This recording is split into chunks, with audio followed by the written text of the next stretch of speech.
Good afternoon, everyone. Great to see so many of you going through the whole day, which is great. So I hope you've been enjoying it so far. My name is Jill Parker, and I'm also a Vice President for PPMA, and my other job is also Assistant Director for HR and Communications at Doncaster Council. So for this next session, I do have to say it's such a joy for me to be able to introduce this session. It will be a unique session that will provide you with the opportunity to explore and experience what we deem the power of gratitude. And the reason why I'm so joyous is because I've actually experienced many gratitude encounters with Kevin. So I'm both excited and extremely delighted to introduce Kevin to you and this extraordinary movement.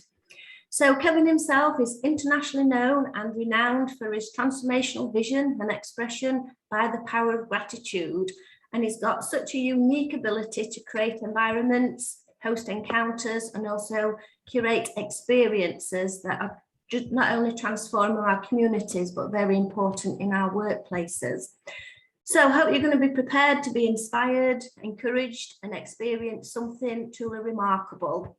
I hope you do have an awesome time, and especially as today is the World of Gratitude Day. So I'll just say I'm grateful for you, Kevin, and over to you. Oh, thank you, Jill. And Gordon, and I'm also excited. Sue Williams just dropped in the chat that she loves a bit of Menti, and so I've just dropped a Mentimeter link in there because I want you to join in, play along, if you will. This is an all play, and so let me hit share screen, and then we're diving in. It's so exciting. I remember when I was first invited, and then all of a sudden, it just dawned on me that it's World Gratitude Day. And it's also the United Nations International Day of Peace. So I want to invite you into a conversation and exploration of gratitude at work and helping you hope and cope through the power of gratitude. But I want to invite you to pause for just a moment, because as Jill just said, some of you have been here all day. I popped into 2 earlier sessions. I see several of you on screen now that were on screen then. So what if we just pause? And as you, if you're familiar with gratitude, or as you learn gratitude, you will learn pausing is a central element to the practice of gratitude. So what if we just pause for a moment? And what if you just take a couple of deep breaths, close your eyes if you want, whatever that is. But let's just arrive to this moment. Let's kind of clear the mind of all of the things that have been there today. And let's just pause. So 30 seconds or so.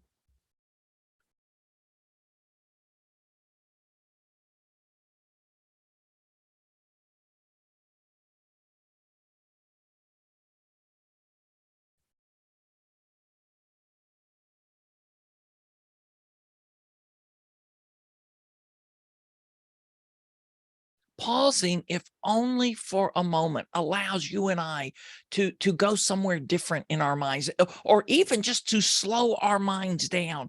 Because most of us, right, in the last, it's now, I think, 942 days of COVID living and working at home. And so many of us go from one Zoom meeting to another, and we very rarely get a break, right? And so our minds just get cluttered. Well, today, as I said, it's World Gratitude Day. It's International Day of Peace, International Peace Day. So I thought we'd just take a moment. Let me just ask you, if you'll go on Menti, and I'll drop the link in there. Again, Menti allows you to interact, allows you to, and I'll put a link on the screen, or the QR code if you have a tablet or a phone and you'd rather do this on a separate device, or you can use the link in the chat and open up another tab on your computer, but you get to play along. So what is something you're freshly grateful for now, this afternoon? And if Menti if you don't have a way to get to Menti, just drop it in the chat. I just want to get to hear from you. What is something that's fresh gratitude? Maybe it's something you heard today. Maybe it's something you experienced today. What is it for you? And let's see. There we go. We got a couple of people on Menti. All right, more coming in. All right, so fresh gratitude. Yeah, the PPMA community. I was part of this last year, and I've done a couple of things with PPMA. We were part of a leadership program last year where I first met Gordon and Jill. Oh yeah, you're rocking Menti now. And if you know how word clouds work, the larger the word, the more frequent the response. So what are the two most popular vote getters? Not surprised, right, Gordon? Health and family. And you know, friends, I didn't necessarily see health and family showing up as consistently before COVID as they have since COVID. And we just have this new gratitude for our health and for family. Kids not home yet. That's while we're on the family topic, you still have a little peace in your day there. Friends, being involved, networks, pausing, the invitation to pause, this conference, learning new things, being alive. Yes, a lot of tea there, the sun outside, a supportive family member. What a beautiful word cloud. And when this is over, I'll share this. You'll be able to have the printouts of this if you want to look at this. Oh, and friends is now a big vote getter there. Yeah, and friends are really important. I also said it was the International Day of Peace. So what if we paused a moment and we use these words from Francis of Assisi. Lord, make me an instrument of your peace. Where there is hatred, let me so love. Where there is injury, pardon. Where there is doubt, faith. Where there is despair, hope. Where there's darkness, light. And where there's sadness, joy. O divine master, grant that I may not so much seek to be consoled as to console, to be understood as to understand, to be loved as to love. For it is in giving that we receive, it is in pardoning that we are pardoned, and it is in dying that we are born to eternal life. So there we've just married peace and gratitude in a short opening here. Let me ask you something. Gordon, I added some things since we were talking the other day. I want to invite you to vote on this. I know it is a tough time. It's been a tough time. And I wonder if you can think back, maybe not exactly this day last year, but this season, where were you at on a stress journey? To the best of your recollection, where was your stress this time last year? What level of stress were you experiencing? All right, votes are now pouring in here.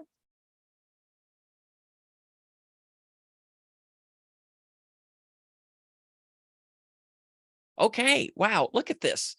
And maybe this is a stress scale you're not familiar with. I'll say it I'll show you more about it in just a minute.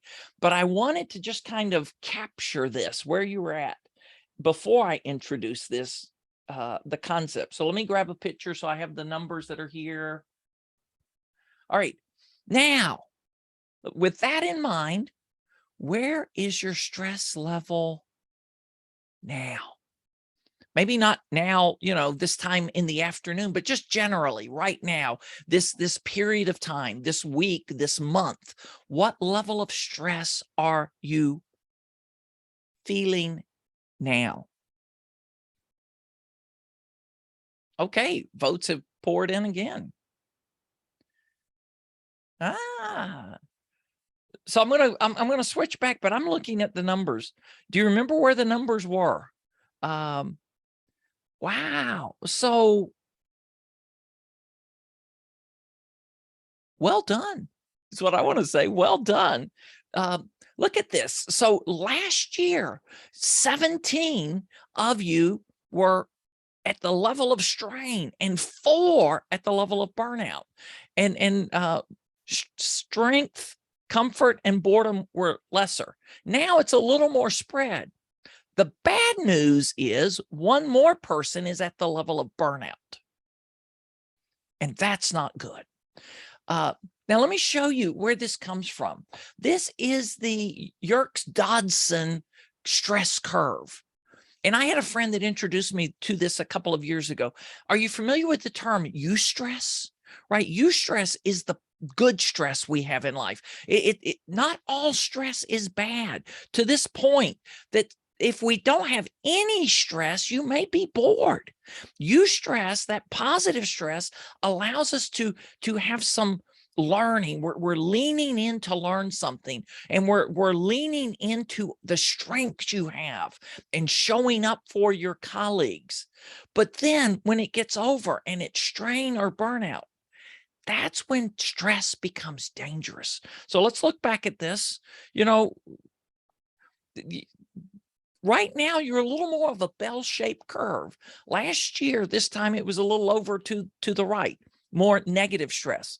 So why am I asking that? Well, I want to talk about gratitude as a coping skill, not necessarily a strategy, a coping skill. But I want to start with this and ask you to vote on this. Gratitude changes everything.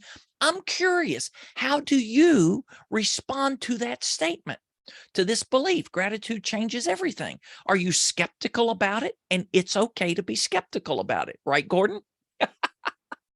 When I didn't know this when I first met Gordon a little over 2 years ago. Gordon joined one of our, through the invitation of Lethem. I'd met Lethem in late 2020, I think it was. We started a 30 days in the power of gratitude. Lethem invited 5 or 6 people from PPMA. Both Jill and Gordon were part of that. Towards the end of that, like on day 28, Gordon revealed that he started as a skeptic at the beginning of that 30-day journey. You can unmute if you want to add to that. Any commentary, Gordon? No, I think that's absolutely accurate, Kevin. Yeah, I became less skeptical as we went through, and I'm a complete convert now, as you know. So you've added skeptical onto this scale, haven't you? As a result. That's right. I used a different word. And one day Gordon was at an event and Gordon said, I think that should be skeptical. So I added that word, or changed the word to skeptical. And I see that we have some people that are skeptical of this claim. And you know, that's okay.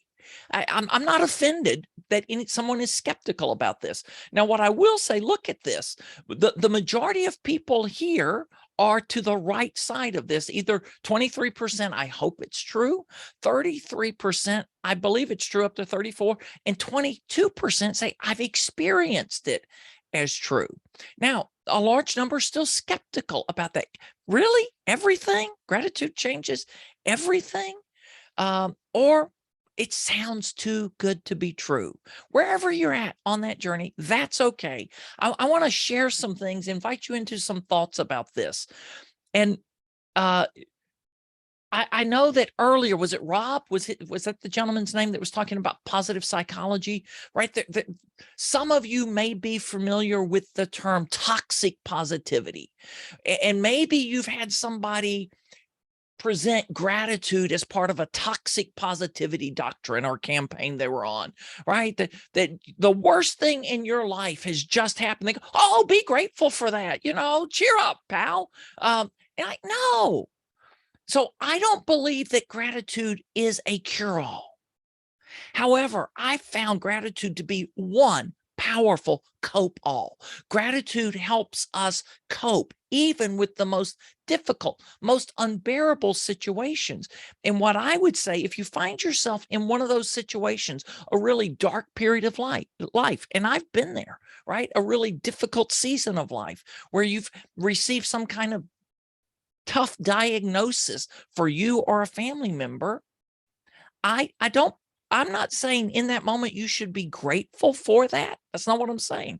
But I believe even in those darkest days, we can still find something in life for which we are grateful, which we can be grateful even when it's tough. And maybe it's one of the things you put on the screen earlier. Maybe it's friends. It's the support of friends when you're going through something tough that you discover you don't have to go it alone. Right? That's one of those things that helps us cope. So I want to talk about two ways that gratitude can help you cope, and that gratitude can increase hope. And then I want to invite you into some thinking about that. So the first, I just want to talk about over the last 2 years, well, 3 years, but maybe it was 2 years ago when I started answering a question, people would ask me, how can I grow gratitude? What does it take to grow gratitude? That I started stringing these 3 words together. That if you want to grow gratitude, it's a simple process of pausing, noticing, and expressing. So I now call that the gratitude advantage framework. And it all starts with the pause, right? It starts with the pausing. So I'm going to take this off the screen. Hopefully you get that image in your mind. Pause, notice, express. As I said, we'll share this with you afterwards. But pausing, it starts just when you and I pause, if only for a moment or moments throughout our day. Now, what does it take to help you to pause? What do you need as a prompt to pause? You know, and unmute yourself if you've got pausing strategies. I will tell you, we created these. We created these because I needed them, but we use a thing called gratitude lock screens, and I'll be happy to drop a link in there. There are other things that are covering my screen right now. Let me see if I can get back, and it's usually hard to show, but a gratitude lock screen. So I've got reminders that I need to be at the PPMA conference. That's what's showing up on my screen right now. I think I made that one. But on my locks, when I pick up my phone, and I pick up my phone when I'm doing programs like this about 150 times a day. You can't, it's not showing up well there. But on my phone, when I pick it up, there is my favorite gratitude quotation. And my favorite gratitude quotation is this: no amount of regret changes the past. No amount of anxiety changes the future. Any amount of gratitude changes the present. That is my favorite gratitude quotation. So every time I pick up my phone, and as I said, I've been picking up my phone 150 times a day, the first thing I see is that. And so it just, now, not every time do I pick it up that do I remember to pause. But what if I'm picking up my phone 150 times a day and just 10% of the time it reminds me to pause for just a moment? What if it, wow, that means 15 times a day I've taken a pause that I might not have taken otherwise. My friend Christy wears 3 colored silicone bracelets on her arm, and she starts with them on the left arm of the day. And her goal is to pause 3 times during the day to express gratitude. And as she does, she slips a bracelet from the left arm to the right arm. The goal is for the bracelets to end up on the right arm at the end of the day, right? Or there are other things. I have alarms that go off on my phone. More of those are just mindset. Jennifer has a Post-it note stuck to your desk to remind you. Yeah, so whatever it is, program in the pause. Start pausing. Now, I'm going to jump ahead and say this. Now, what if you did this in a team meeting? What if at the beginning of a meeting, you pause for just a moment and you do what we did at the beginning of this session, invite people to pause just to clear their heads from what was going on from the previous meeting. This is something I learned from my listening mentor, Oscar Trimboli, in his book, Deep Listening. He talks about when you enter, and this was written back before all meetings were on Zoom, right? If you're just going into the meeting room between meetings, you're probably still thinking about the last meeting or the text you received. What if you pause to just clear your head, right? That's what the pause does for us. So however it is that you program pauses into your personal life, or maybe in with work colleagues or meetings that you are a part of or meetings you lead, what if you pause? And then when you pause, what do? You just notice, and you notice whatever there is to notice. And I can look back. I'll flip back on the presentation. Let me talk about some of the things that people express gratitude for that you have noticed today. The sun shining, right? That was one. I noticed friends, having time for a walk, right? That's something you noticed.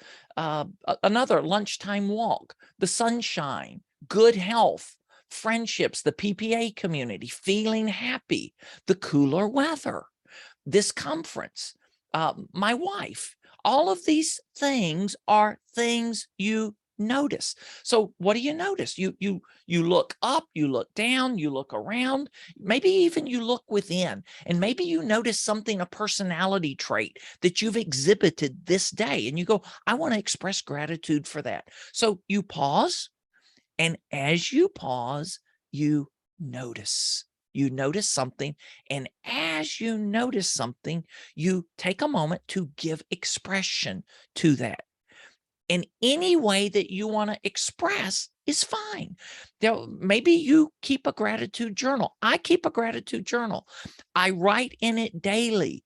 Now, I will tell you, I think a gratitude journal is a great place to start a gratitude practice. I think it's a pretty weak place if that's all that your gratitude, if that's the start and finish of gratitude, there's more available to you. Let me just say that, right? There's more available to you. I could have said 20 years ago, I had a gratitude practice.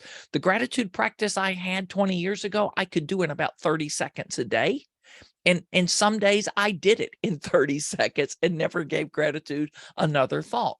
Well, what if we intersperse gratitude throughout the day? What if, right? And gratitude grows. So pause, notice, express. Is just a simple framework that I want to share with you of how you can grow gratitude personally, how you can grow gratitude personally. Now, I want to talk about, introduce one other thought here. In the workplace, gratitude as gap management. Gratitude as gap management. Gaps exist every day. Here's the quotation behind this thought. Maybe you're familiar with Viktor Frankl and his classic book from last century, Man's Search for Meaning. Between stimulus and response, there is a space. Right? What is stimulus? Stimulus is something that happens. Some people call it a trigger if it's a negative, a negative stimulus. But there's an event.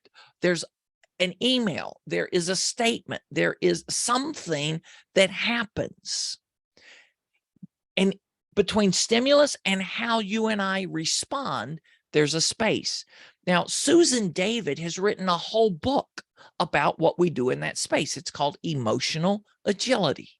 Emotional agility, because she talks about how most of us have pre-programmed responses. And when the stimulus happens, we automatically respond. She calls that being hooked, right? Your partner says that thing that your partner frequently says that sends you over the edge. And they just start the sentence. And all of a sudden you're triggered, right?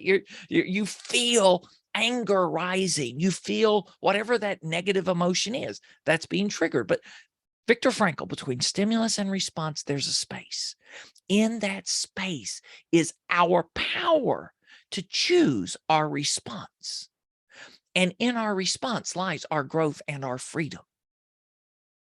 So every day, dozens or hundreds of times a day, there are these moments, this space between stimulus and response. The space is a moment.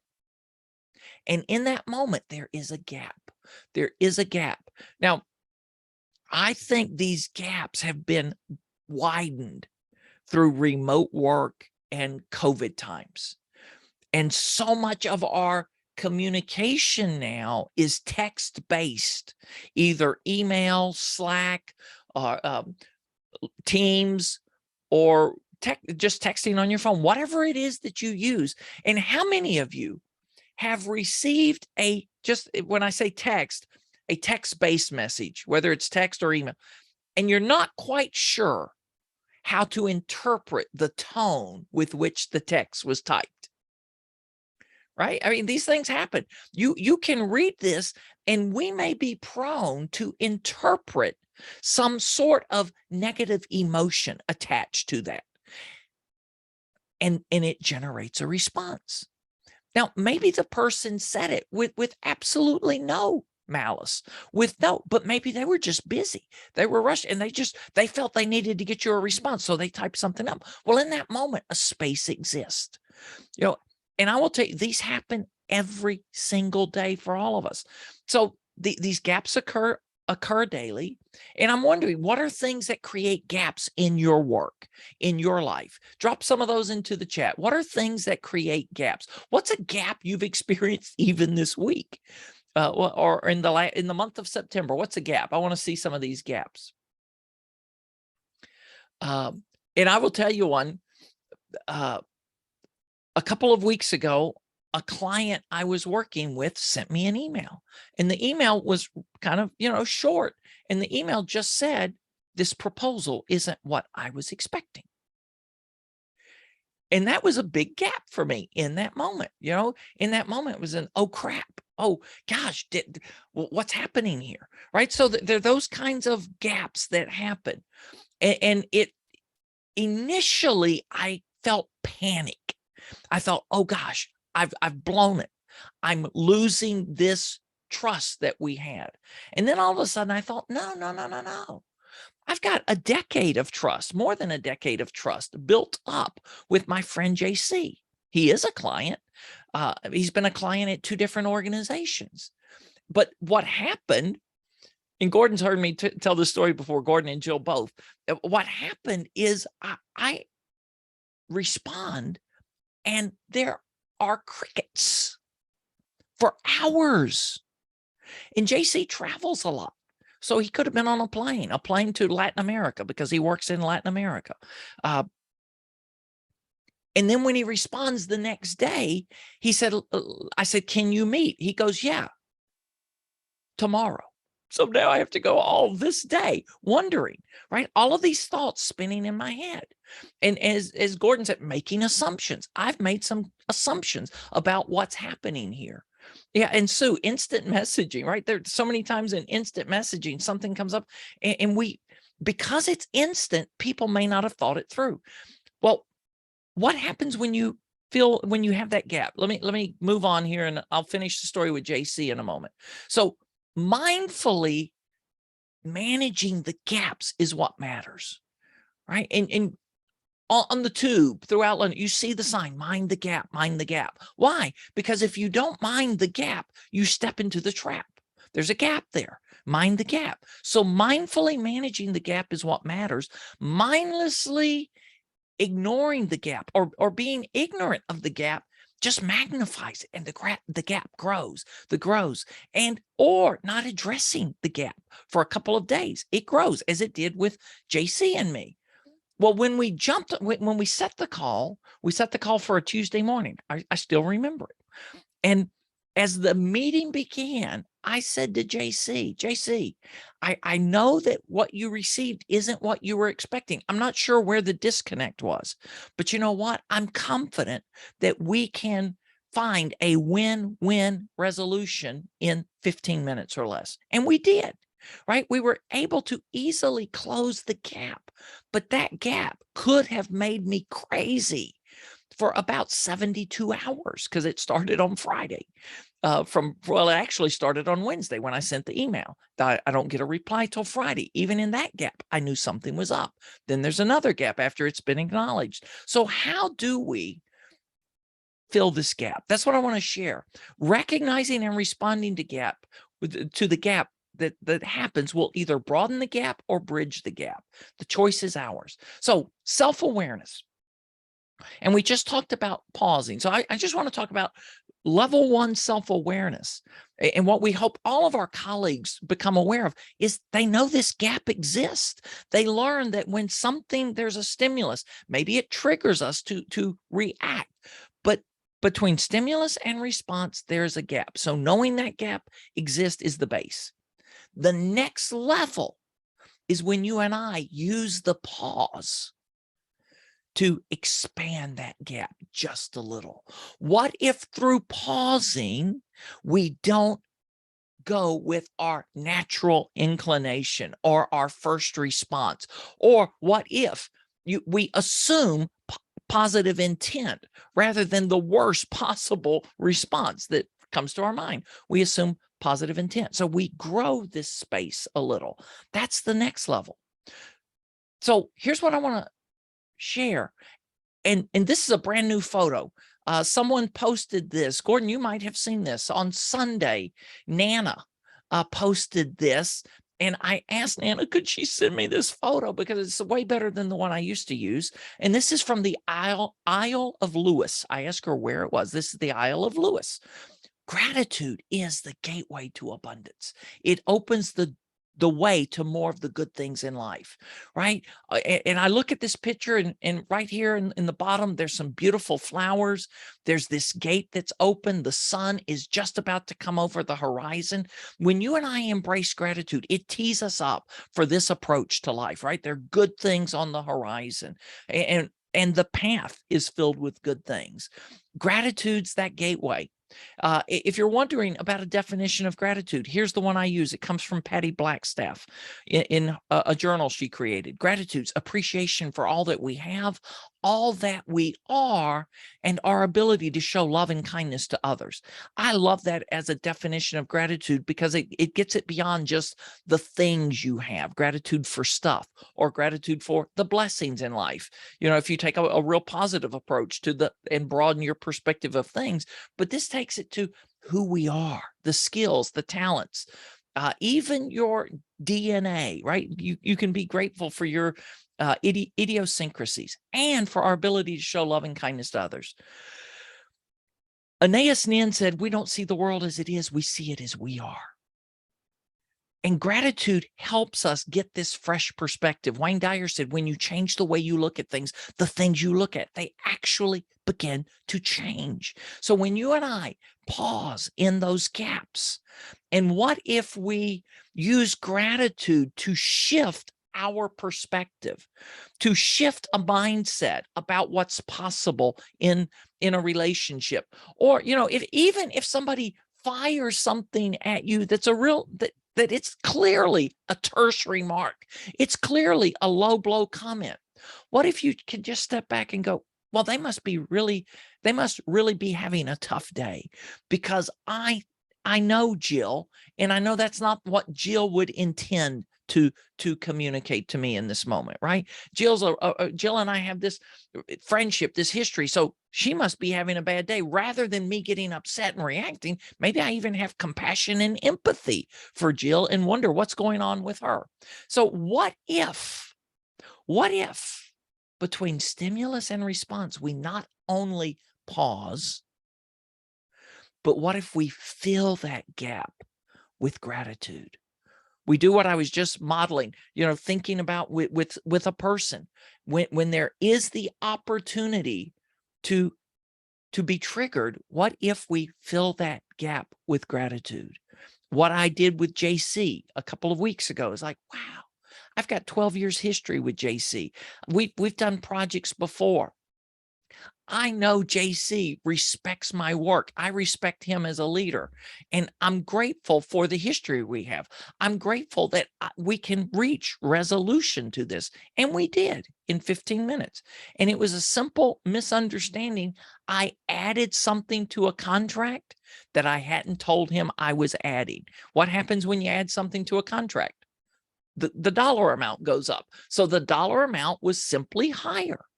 When I explained that I had heard his desire for an outcome, and to achieve that outcome, I thought we needed to add this, I just didn't explain that. When I explained it, all was well. So what if you and I bridge that space, fill that space with gratitude? So I want to stop, entertain any questions, and I want to move into something as we build on this gratitude and ask you, and you can respond on Menti right now. How do you, or how can you integrate gratitude into your work? And this is both individually and collectively with your team. I'd love for us to, I've talked about gratitude a little bit. I want us to for you to be able to leave with one or two strategies that you gain from a colleague, that you hear in our conversation, or that you see on Menti when we return to Menti, and you go, wow, what if we did this? What if I did this personally? What if we did this collectively on our team? And does somebody have something you'd like to unmute and interject into the conversation or ask at this point?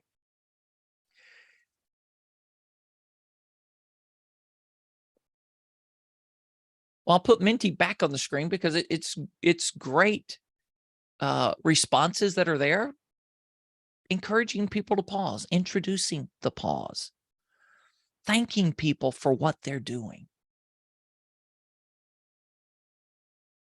journaling. Yeah, I love this one. Making gratitude a part of your day-to-day interactions. What if, and we're going to do that in just a moment before we wrap up. Yeah, and program some breaks into your Outlook diary.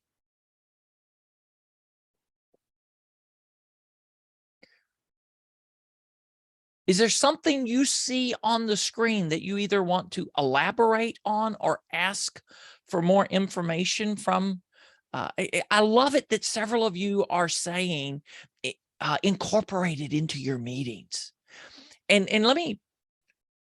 there's several ways when you incorporate gratitude into a meeting. How do we keep it fresh, right? We just don't want people to go, oh, they're going to ask the gratitude question. They're going to ask me, what am I grateful for? And I'm tired of being asked what I'm grateful for. Well, there are other ways you can ask that question. You can ask, what's the best part of your day or week? Or what's the best thing? What's the best outcome we've had on this project?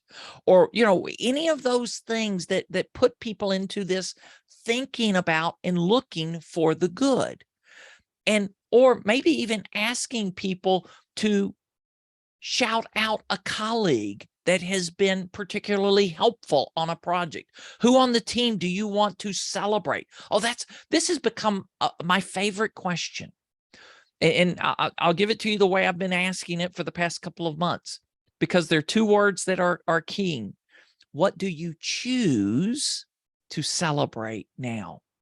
What do you choose to celebrate?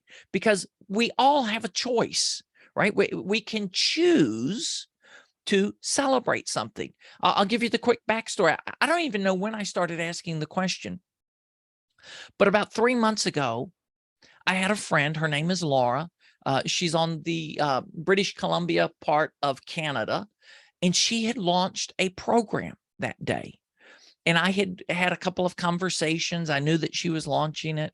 And, you know, sometimes, well, let me just ask, have you launched anything that didn't go as keen as you hoped it would go when you first launched it, right? I mean, you thought that you planned it, you thought there'd be this immediate response, you introduce it, and, you know, the team just kind of sits there, or people don't respond. People go, that's the best you got, right? I thought you had something really good. So Laura introduced this program. It was a brand new program that she'd created, designed. She did not have the number of people join. And of the people that joined, she had to scholarship some of them to get them to join. So it didn't produce the revenue. So Laura was a bit bummed. And I actually called her on the phone. She actually answered the phone. You know, some people still do that. And I said, Laura, what do you choose to celebrate? And now she didn't tell me this in the moment. The next day, she sent me a long text. She goes, Kevin, your question stopped me in my tracks, because in that moment, I was in a total defeatist mode.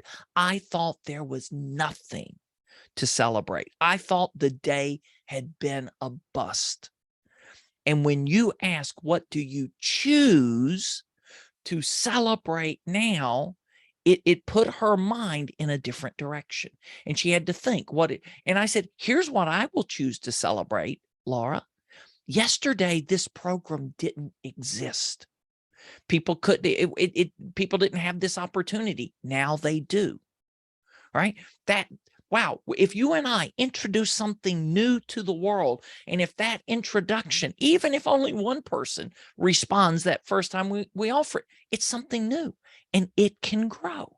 So it allowed her to change perspective. So I've started asking that question, what do you choose to celebrate now? And whether you realize it or not, it's a gratitude question. What's the best part of your day? What do we want to celebrate as a team since we last met? What's gone well with the project? Where have we wowed residents in our community, citizens? Where have we wowed them? Any of those questions. Allow people to go somewhere positive. And if you haven't discovered this, the questions we ask at the beginning of a meeting direct where our attention goes in that meeting. And if we start the meeting with what's wrong in our team, well, that's what we find. And we really tap into the negative energy. So if we can redirect and ask what's working well and affirm the common goal that we're working towards, move from just showing empathy into compassion. Oh, I love this. What are you looking forward to this week? If your meeting's early in the week, what are you looking forward to? Again, right? Prime the brain to go somewhere positive. Questions, anyone? You can unmute. Let me see if there's anything in the chat. I want to invite you to do something right now. So a couple of you said this in here.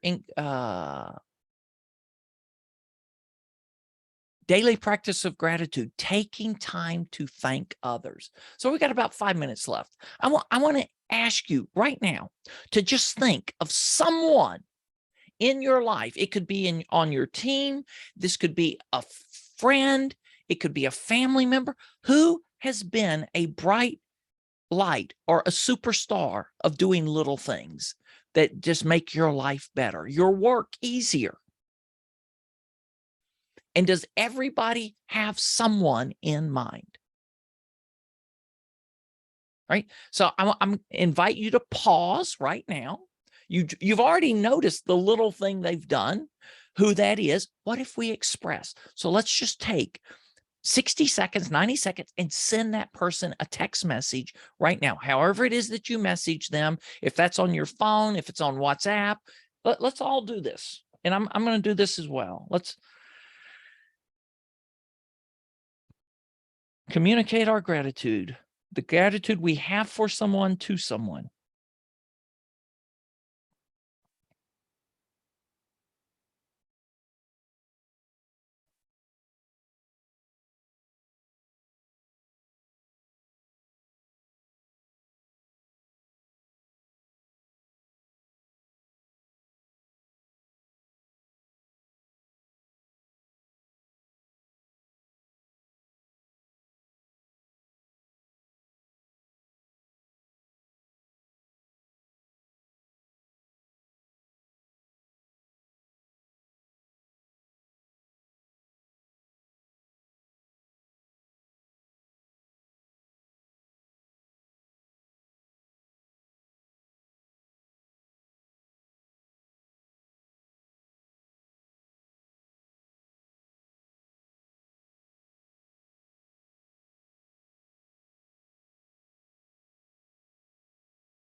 So in a longer session, I would hope we would have time to hear back. We're doing this at the end of the session, not in the middle. If you hear back right away, let us know. We got a couple of minutes left here. So if somebody hears something, but this is a powerful thing. And I will tell you, yesterday morning, I sent a message to someone yesterday. They live in the UK. It's my friend, Jane Adshead Grant. Gordon and Jill probably know Jane. Yesterday morning, I awoke and I received a text message that she sent early in her day, but the 5-hour time difference, right? When I woke up, it was the first message I saw, and it was a message of so much encouragement, and it just filled me with anticipation for what was coming in the day, for excitement. And I think I just said thanks yesterday, but I didn't really take time to go, wow, you know what? That made my whole day. It filled me with excitement and anticipation. So I just paused a moment and said, wow, what if I just said, you have no idea how much that message meant to me. Thanks for sharing it. And what if we did that? What if on at least on a weekly basis, perhaps even as frequently as a daily basis? Yeah. Sue, how many times it's bright lights, our children, nieces, nephews, somebody's children that gives us hope. Let's close out with this. What word or phrase would you use to describe our time together today? And maybe you reflect on the whole experience of the conference, because this is we're culminating. My hope is that you are seeing gratitude either in a fresh light, or you're recommitting to embrace gratitude as a strategy to help you build hope and to help you be full of hope so that you cope with whatever comes your way. Because I know we're not out of the woods yet, right? There are more tough times ahead of us. They're difficult days. And they're people that are looking to you for your leadership. They're people that are looking to you for the light you shine. And when we embrace gratitude, gratitude helps us shine more brightly. So thank you for being here. Here are the words you've shared so far.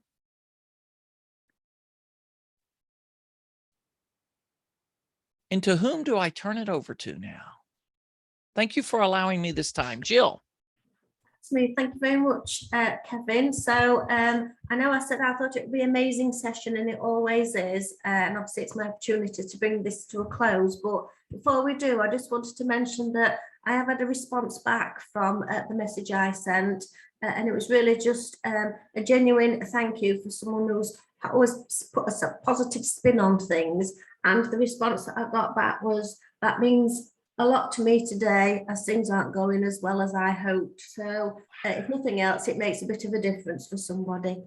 So, so Jill, I just have to, we never know what someone else is going through. And your little text landed at the time that person could use a boost. I love it. So just amazing. So I thought I'd just share that obviously before I close the session. Is there any sort of final questions or observations for Kevin before we do our usual huge thank you and appreciation?